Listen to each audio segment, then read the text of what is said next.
Hello everyone, welcome back to the channel. Thank you guys for being here as always. And today we're going to talk about Duel of the Fates. Now, quick note before we get started, I'm going to change up the format a little bit. The first two episodes of Star Wars-ology, I wrote out an entire script and just read off of that script. And to be totally honest, I can't stand how I sound when I read off of a script. So I'm just going to ad-lib through this while watching Duel of the Fates. And then I'm just going to edit the visuals to meet that. I hope that you guys enjoy the new format, and let me know what you think about it down in the comments below. So without further ado, let's get into it. So this little sequence with Maul doing his butterfly kick and then, flinging that piece of whatever into the door controls to open up some more room for him to maneuver. It shows us so much about the character of Maul. And it's really, I think that this is the inspiration for all of the canon and Legends material about that character. Because he's clearly enjoying what he's doing. He has been waiting and training for this his entire existence. And all of the ancillary material supports that. You have the Darth Maul comic where he was imbued with the hate filled in hundreds or thousands of dead Sith. He was abused in horrendous ways by Sidious, and he was trained to, his entire life has been building to this one moment, essentially, and he is loving every single second of it. Now, here is my favorite Qui-gon Obi-Wan moment of the film, right where Obi-Wan, without any sort of communication, at least verbal or even visual communication in between the two, Obi-Wan goes for a feint attack against Maul, and Qui-Gon immediately picks up on it and goes in for a strike. And no, it doesn't quite work, but it shows the teamwork and the connection that these two characters have. And there's even a moment a little bit earlier on where Qui-Gon goes for a swing as Obi-Wan is ducking beneath Qui-Gon's swing.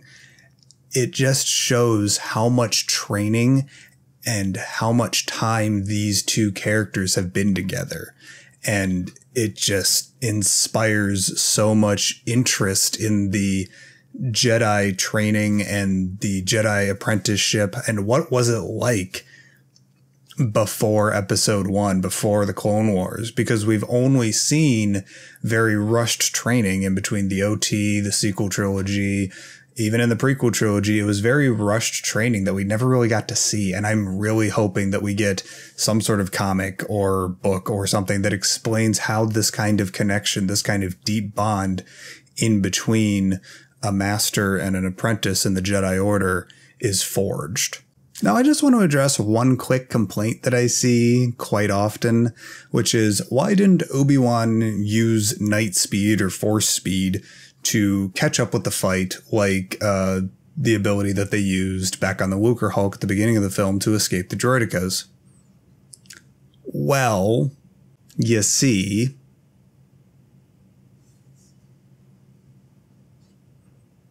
he just fell like 50 stories. Give him a break. At least that's my reasoning for it.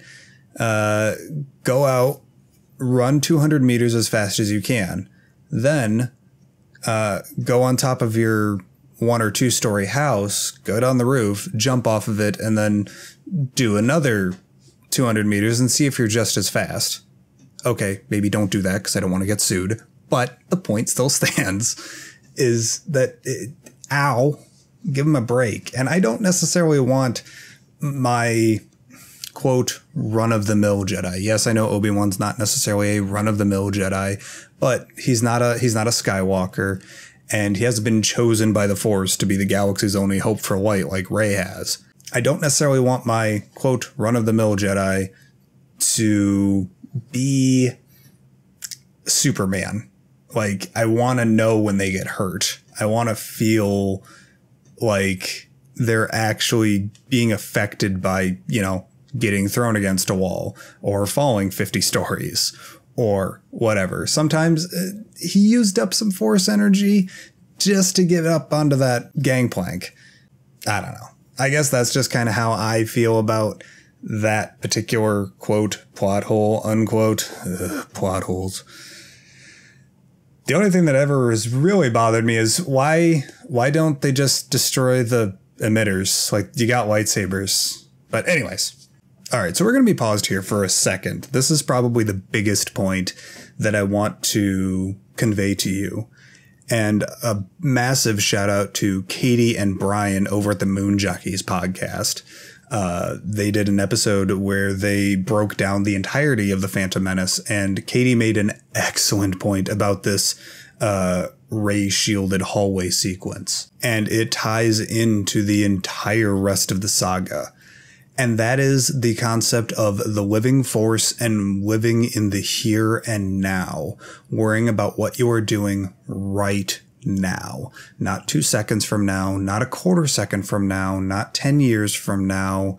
You're not thinking about 5 minutes ago. You're worried about right now in this specific moment. What is the best course of action for you to take? And both Qui-Gon and Maul are practicing that specific discipline.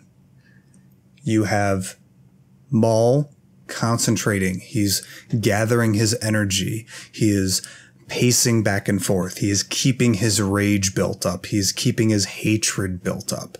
He knows that those ray shields are going to come down eventually. He knows that this fight is not over. And he is preparing himself for when that fight takes place. He is concentrating on exactly right now, what can he do? And obviously, Qui-Gon is doing the exact same thing, but in the Jedi sense, in the light side sense of the term, where he is meditating, he is connecting himself with the rest of the universe right now, because that is where the light side users tend to get their power from, is by pulling it from everyone else. Think of it kind of Spirit Bomb-like from DBZ. Meanwhile, Obi-Wan is still not listening to his master's advice from the very beginning of the movie. Keep your focus here and now, my young Padawan. It feeds into everything. And then you even look at The Last Jedi, and Yoda is saying the same thing to Luke. You're always looking towards the sunset, Luke. You're always looking towards the future, not concentrating on what you're doing now. And it's so compelling to know that even a dark side user like Maul can understand that concept. And a relatively roguish Jedi like Qui-Gon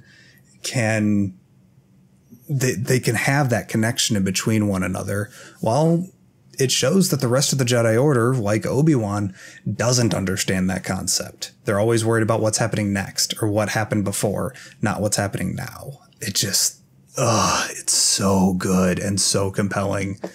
And you see it even further shown with Obi-Wan trapped behind the Rey shielding, while Qui-Gon and Maul fight to the death inside of that circular room. You see him, he's not meditating like Qui-Gon would. He is antsy. He's going, come on, open the doors, let me in. I need to do this. Let's do this. Come on, let's go. He's not worrying. He's not gathering his own power. He's not resting from his 50-story fall from earlier. He's not worried about giving Qui-Gon any sort of telepathic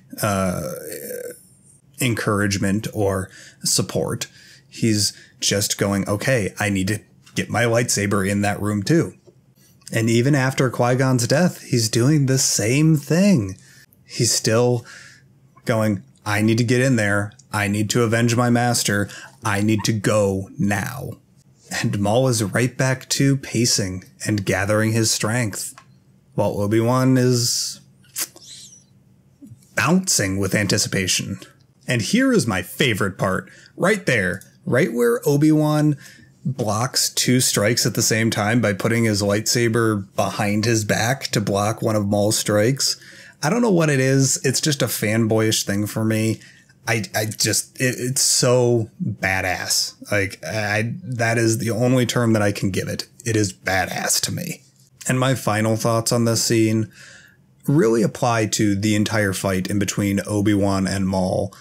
And that is the sheer amount of that Obi-Wan has. You ever have that in any sort of task that you're doing, maybe at work, or you're playing a video game, or you're driving through a difficult traffic situation, and you're just on it. You are perfectly in the moment. You are completely and utterly concentrated, and you are on a roll. You are in what you are trying to do. There's nothing else around you but the task at hand. And I love that moment. And seeing Obi-Wan have that kind of moment really is meaningful to his character, because this, at least to me, is his first steps as a bit of a not so perfect Jedi. Quote, perfect, unquote, perfect Jedi, I should say. And that is the flawed perfect Jedi inside of the prequel trilogy. And he has the seed now planted in him by Qui-Gon to be completely in that moment and not have a hubris. He doesn't know if he's going to live through this fight. There are certainly times where he is very much on the low ground, but yet he is completely concentrated on what he is doing. He is completely in the moment. It just, I love it so much. There's a reason why The Phantom Menace is regularly more watched than even Empire Strikes Back or A New Hope in my house. I love this movie, and I hope that you gained a new appreciation to this scene through this video. And if you have anything else to add, let me know down in the comments down below. And real quick, before we leave, quick parting message. I'm not sure what my next Star Wars-ology video will be. I know I really want to get into The Last Jedi, but that's going to have to wait until we get a home release, because I don't really want to rely on pirated footage.